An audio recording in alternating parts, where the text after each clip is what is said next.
ভাই যিনি 17-18 বছর পরে দেশে ফিরছেন, তিনি যেমন ব্রিটিশ আশ্রয়ে ছিলেন, 17-18 বছর পর দেশে আসছেন। তার একজন ব্যক্তির কারণে আজকে রাস্তার বিভিন্ন জায়গায়, বিভিন্ন মোড়ে জ্যামের সৃষ্টি হয়েছে, মানুষের ভোগান্তি বেড়েছে।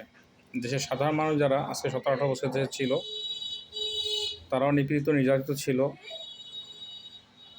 সবাই যে দেশের মধ্যে বিনোদন আনন্দ করে কাটিয়েছে তা কিন্তু না। তো তাদেরকেও দলীয়ভাবে দলীয় নেতাকর্মীদের খেয়াল রাখবেন যেন দেশের সাধারণ মানুষের কোনো কষ্ট না হয়। আর এভাবে 300 ফিট রাস্তা দখল করে কাজ না করে, দিয়াবাড়িতে অনেক বড় খোলা জায়গা ছিল, ঢাকা স্টেডিয়াম খালি ছিল, এছাড়াও বিভিন্ন ময়দান খালি আছে, পূর্বাঞ্চলের বিভিন্ন ময়দান খালি আছে, সেখানে অনুষ্ঠানটা করা যেত। অনুষ্ঠান করবেন, আমরাও চাই অনুষ্ঠান হোক, তাকে সম্মান দেওয়া হোক, সংবর্ধনা দেওয়া হোক, আমরাও এর পক্ষে।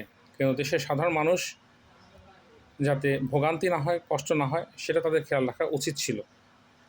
আজ দেশের মানুষ ভোগান্তি, একজন মানুষের জন্য সমস্ত শ্রেণীর মানুষ, সমস্ত পেশার মানুষ ভোগান্তিতে থাকবে, এটা নেতা হিসেবে কাম্য হওয়া উচিত না।